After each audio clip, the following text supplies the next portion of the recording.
Hey guys, and welcome back to Story Time. Gryphon with you here. Gonna spend a little time, a little part of your day with you if you don't mind. Keep you company and hopefully lift your spirits if you're not feeling so great. Because, you know, that happens sometimes. Sometimes you have a bad day.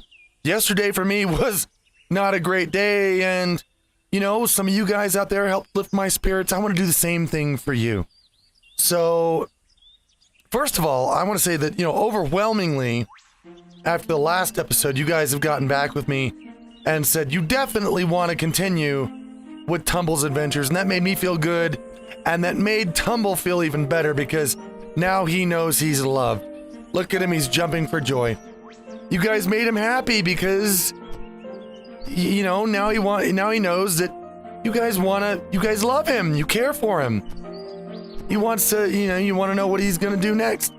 And he loves that, so he's all happy and excited, especially about what's going to happen today. Because we ran into this. Now, this is one of these haunted old forts. Now, Tumble has already gone through here, and he is already he's already wiped out all the bad guys in here. So there's nobody left. But what he is going to do is he's going to turn into basically a one-bird wrecking ball. Because this is an excellent place to start a colony. It's all flattened out, and it would be a wonderful place to set up a village. Look at how flat this land is down here. So all we have to do, well, there may be a few places we have to fill in, it looks like. What we have to do is we need the materials to build houses. So what we're going to do is we are going to go through here. We are going to just tear this place to hell and gone. We're going to keep everything we find, and we're going to use it to build a village where Tumble will be mayor. He will be Mayor Bird.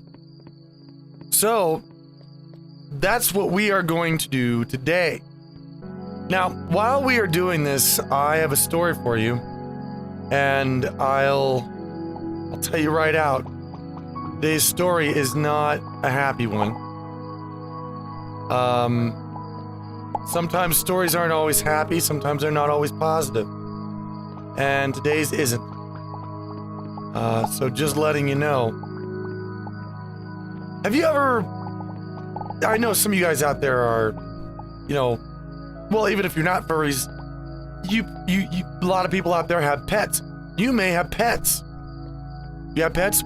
I've had pets before. I don't have pets anymore. I don't actually... I don't know, at least not right now. They're not practical for me. I'm going to get a snake in the future, and I'm going to name Noodle. But that will be after I move into a bigger place where I can take care of it properly. But I've always had pets when I was growing up. And they weren't necessarily mine. They were like the family dog. You know, the family cats. Because my mom always had a lot of cats. And that's fine. So I remember the first dog that I lived with, his name was Bounder.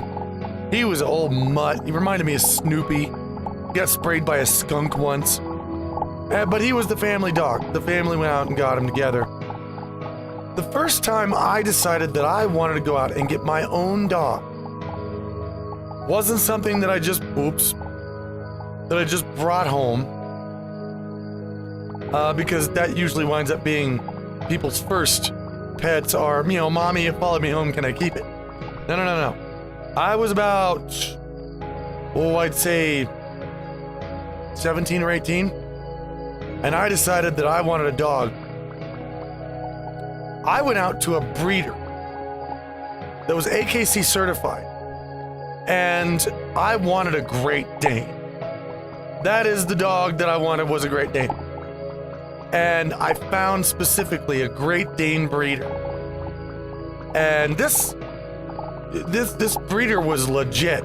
I mean, there was certificate when you got a dog from her, and you had to fill it out and declare the pet's name and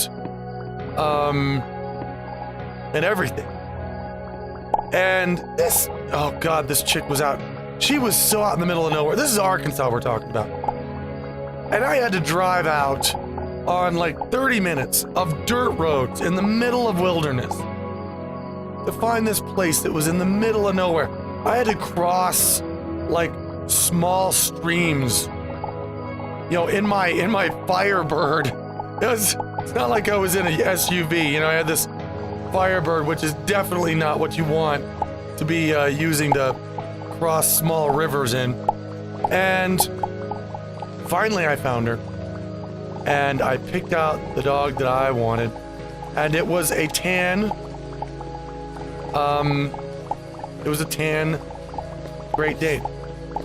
And I didn't want his ears clipped, because a lot of times people will get their Great Dane's ears clipped. I didn't want my Great Dane's ears clipped because I heard the reasons for it, and it didn't seem necessary anymore, because I wasn't going to take him out hunting.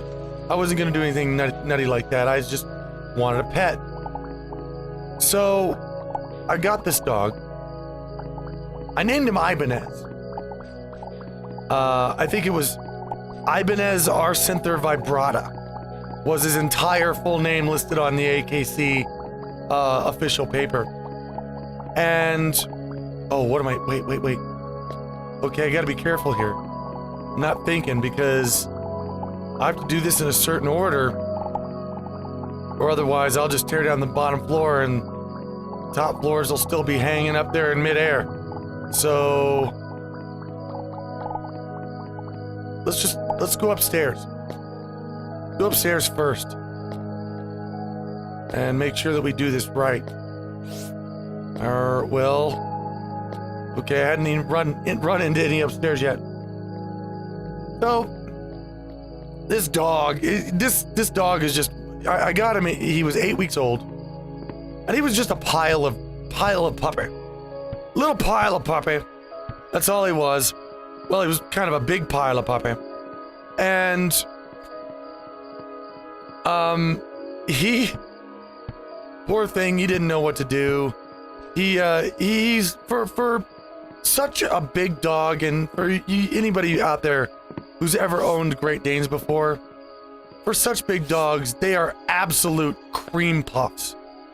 I mean, they're total cream puffs. They're scared of everything. You know, a leaf falls, you know, near them, and they run away. They're just, they're terribly docile animals. And so this poor thing, it gets attacked by my mother's cats a couple of times, and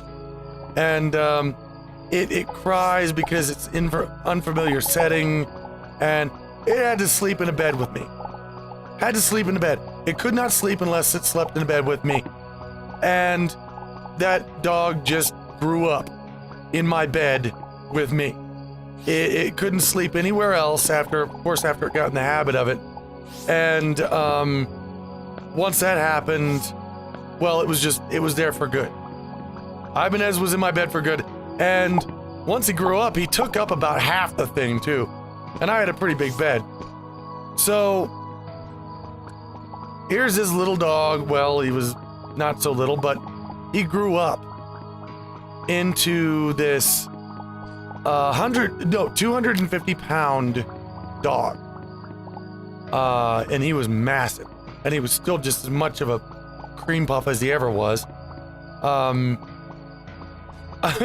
Somebody new came in the house. He'd go "Burr," and run away. That's the first thing he did. I mean, anybody who ever thought he was going to be home defense is just, they were wrong.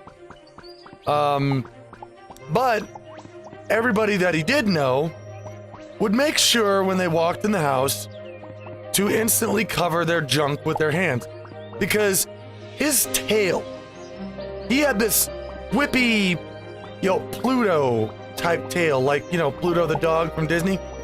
It was just this whip of a tail, and it was right at crotch level when he was standing up. So this dog would turn around, not on purpose, of course, and he would snap you right in the junk with his tail every time. So you got used to seeing people come in the house and instantly cover their junk. So that because here comes the dog, and the dog would be happy to see him, and he'd wag his tail and he'd snap him in the junk. So they, people were on guard around that. The dog actually sat on the couch. Like and I don't mean like dogs lay on a couch. He sat on the couch with us when we were watching TV. He would come over and he would put his butt on the couch, and the rest of him would be, his front two legs would be on the ground. And he'd just be sitting there on the couch with us. Literally just sitting on the couch, like almost like a person sits on a couch.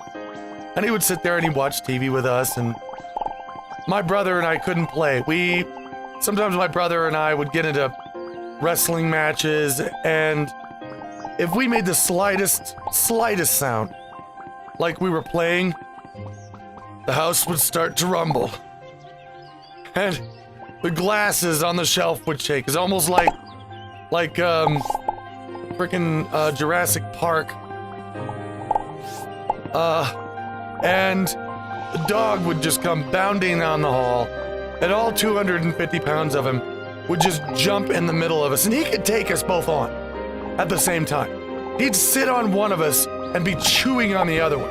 And of course not hard. It was obvious that he was playing. It was obvious that he was affectionately interacting with us. And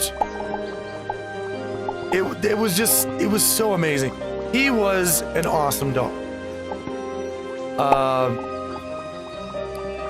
Problem with dogs like Ibanez, because they are so big, larger dogs don't live as long as smaller dogs do. You have a smaller dog, sometimes they'll live, 20 years or so. Well, Ibanez was a big dog, and so he didn't do that. Whoa! The rain collecting in here. Man, Jesus. All the stuff I'm collecting. This is gonna be, we're gonna get a lot of stuff here, guys. I think we're definitely gonna have enough to make a colony. Or, I keep saying colony, but I really mean village. Because, yeah. Keep going, Tumble. I know you're a warrior most of the time, but today you're in construction and you're doing a great job. Well, destruction. Don't you love that when they have the sign that says road construction and they're tearing it up? That's not road construction, that's road destruction. And I wish they'd get that right. I wish they'd had the signs. Road destruction. Caution. They really need to get that straight. Anyway, Ibanez was such a special princess. Oof. I don't know if I wanted to tear that down yet. He got so used to people babying him, because we did, that he wouldn't drink water out of a bowl. He wouldn't do it. He would, he would go and stand in front of the bathroom door. And he'd stare into the living room. And he'd go, and if you ignored him at first, he would start coming down the hallway until his nose would be right in your face as you were sitting on the couch. Because the only way that he wanted to drink water is if you turned on the bathtub tap. And then, only then, would he drink this water out of the tap running from the tap. That's the only way he'd do it. He wouldn't accept anything else. He didn't like rain. He hated rain. And when he wanted out, and he was very good about asking to be let out when he needed to go to the bathroom. But he didn't go. He didn't sit at the door and whine. He he didn't scratch at the door. He would go up, and one time, just once, every time, he'd raise up this massive paw that he had and just go wham and just bang on the back door once with it. And and he'd just rattle the thing when he did it because he had these huge paws. And we'd let him out.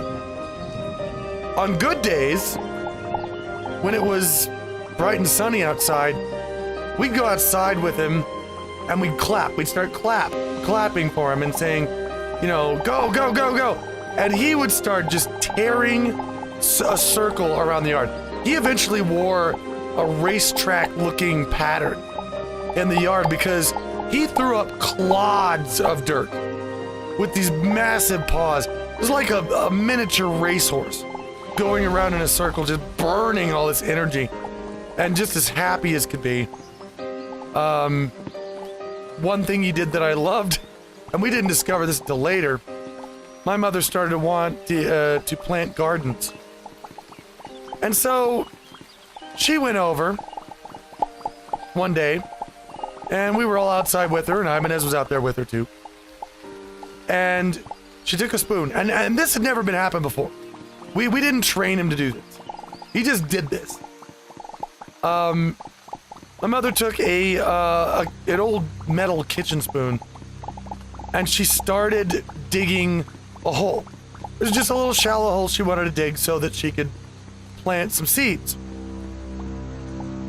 And suddenly, Ibanez saw what she was doing with the metal spoon, literally ran over, shoved her out of the way, like got, picked up a paw, pushed her out of the way. It's like, nope, this is me. This is my job. And started digging right at the place that she was, digging with the metal spoon. This is my job. I'm the dog. I'm gonna dig. And from that point on, my mother couldn't dig her own holes. All she had to do was go outside with a metal spoon, start to dig a hole. And Ibanez would run up and be like, nope, my job. Push her out of the way, and he would start digging the hole. And he did a very good job at it too. Dig a hole for her. And he had a lot of personality. But like I said, he was a terrible fraidy cat. One time he got his tail wrapped up in the phone cord, back when phones had cords. He thought somebody was tugging on his tail, and he got so scared that he just bolted away, and he ripped the phone jack out of the wall. Just running down the hall with this phone tied to his tail that he couldn't get off of him. He wound up hiding in the bed. We had to go over there and reassure him, but this was a massive dog. I mean, I'm a tall person. I don't know if you guys have met me in person or seen me, but I'm 6'4". And when Ibanez would jump up on me, he easily, like with no problems at all, easily would put his front paws on my shoulders and stood at least a head above me. Am I getting hurt? Why was I getting hurt? Was something I was missing here? Shit. Well, it might have been my hunger. No, I'm fine now.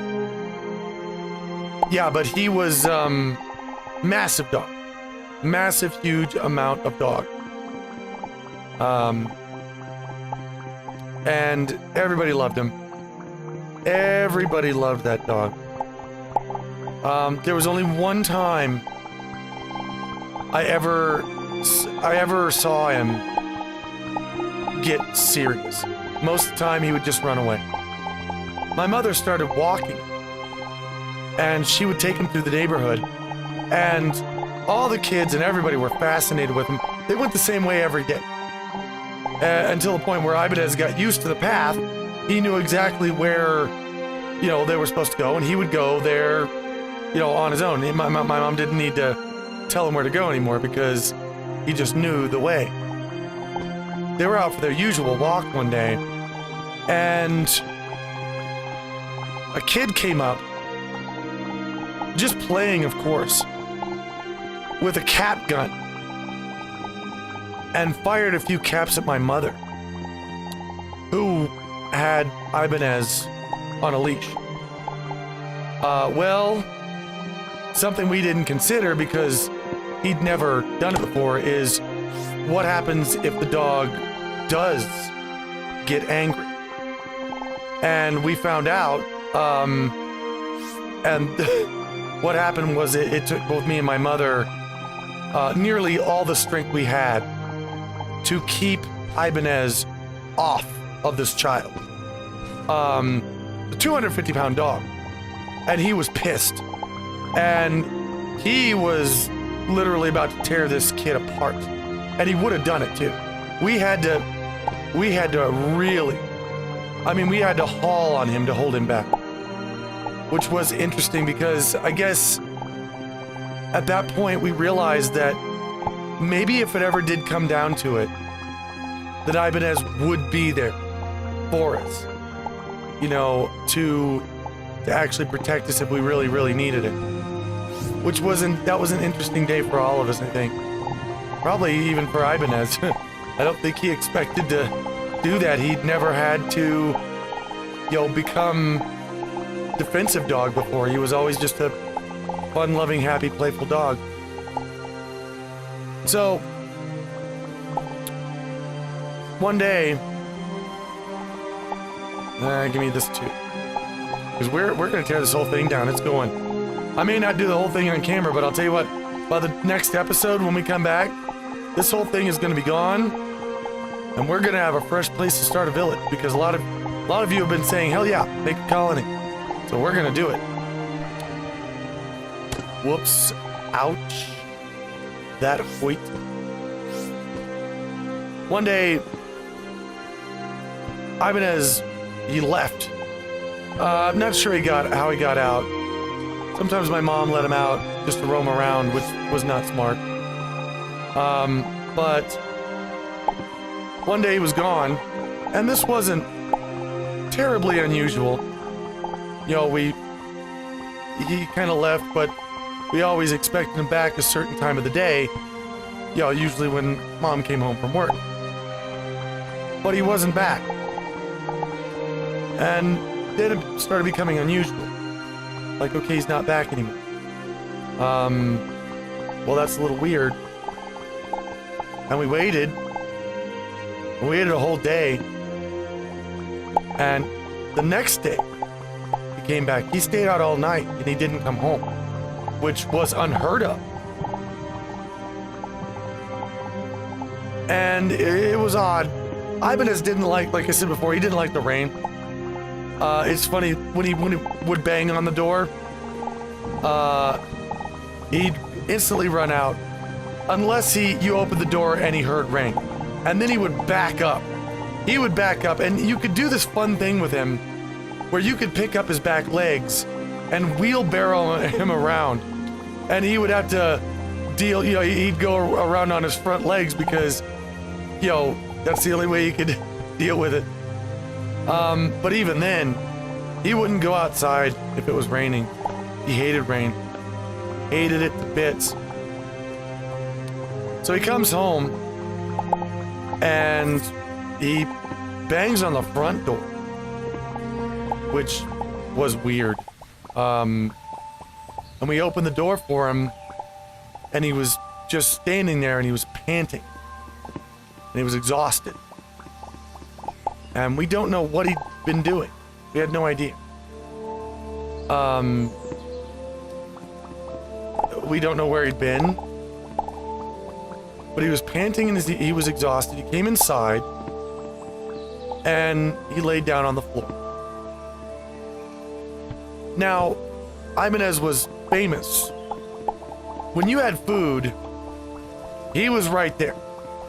Now, we taught him, because he used to try to get up in your face and get your food. But we taught him that if he was patient and he didn't crowd you when you were eating, then we'd give him the last bite of whatever we had. And he was fine with that. And I mean, obviously, that's not the only thing we fed him. We gave him dog food too. But he wanted our food because he thought he was human. If there was any dog that's ever thought that they were human, Ibanez definitely was that dog. He thought he was a person. So here we are, and Ibanez is laying there, and we notice over a day or two, he's not touching his food. He's just laying there. And when we get a sandwich or something, he doesn't really care. And we even offered him, you know, even though he was just laying on the ground, on the floor, we would even offer him the last bit of our, you know, ham sandwich or whatever. And he'd just kind of stare at it and go, meh. He didn't want it. Something was wrong. We knew something was wrong. And then one day, I saw him outside. He'd gone out. And he was standing in a puddle in the rain. Just standing there. And I'm like, all right, something is definitely wrong with Ibanez. At this point, he was getting on 10 years old, which is pretty full life of a dog his size. Starting to get gray around the muzzle. So I took him to the vet. The vet checked him out and said that he had somehow, and I don't know, it seemed to happen over those 2 days that he was gone, or that day and a half he was gone. He had developed some kind of heart rhythm failure. And I didn't quite understand it myself. But he basically laid it down and he said, here's the deal. You can get medication for him. It's gonna be very expensive. And that'll help him live another few months. Or you can just let alone and he'll live another few weeks. Well, I wasn't rich at the time, and none of us really afforded it. And if he was gonna go anyway, we decided, okay, fine, let him go. And he, over the period of time, and it was a few weeks, he turned into skin and bones. You could see his spine. He never wanted to eat. I mean, maybe he'd take a couple of bites now and then, but not really. He just wasted away. And one night, he was in my room, and he was laying down on the floor, and he was obviously uncomfortable. He was sputtering, he was choking, he couldn't catch his breath, he kept rolling over, he couldn't sleep. And I could tell his heart was giving him problems.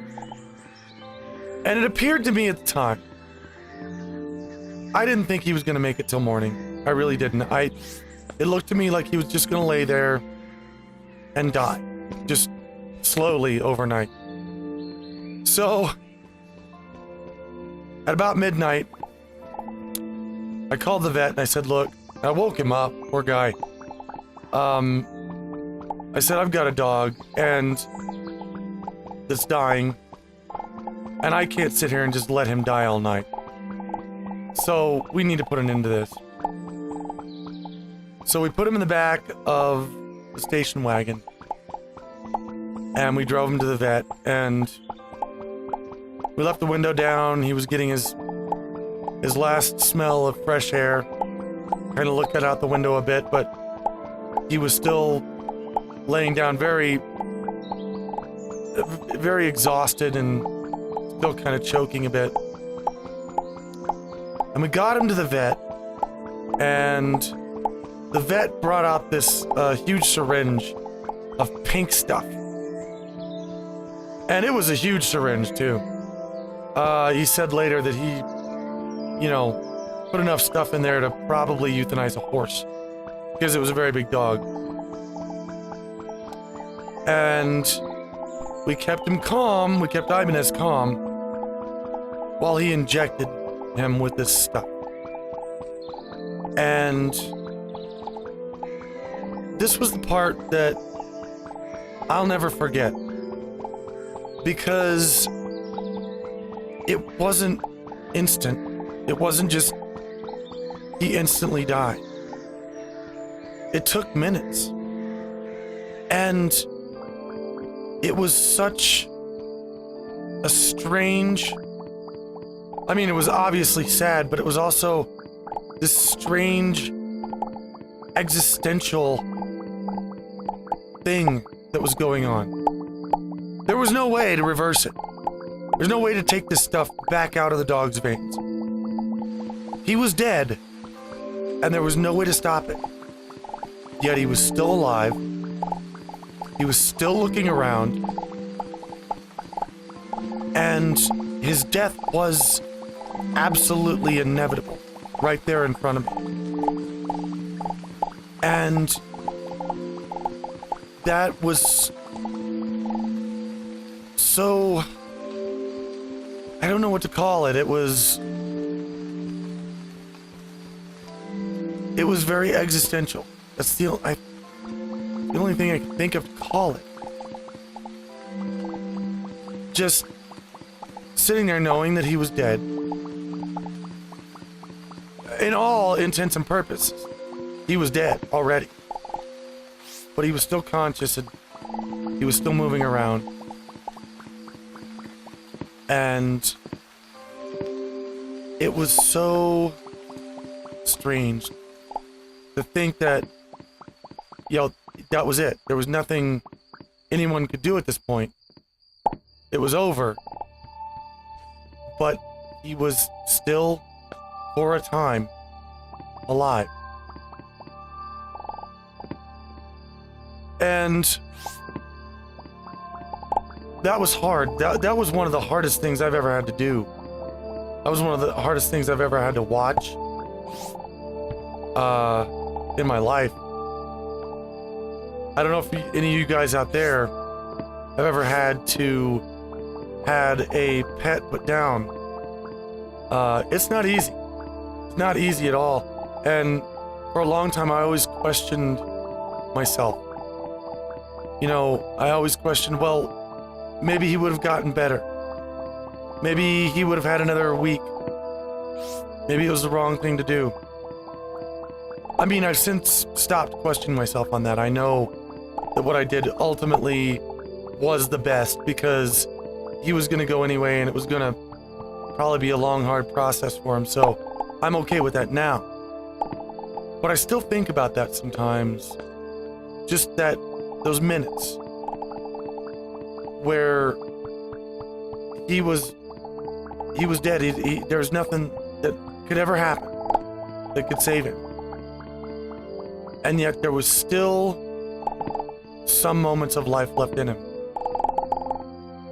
That really got to me. It was really strange for me. But you know what? I'll tell you guys,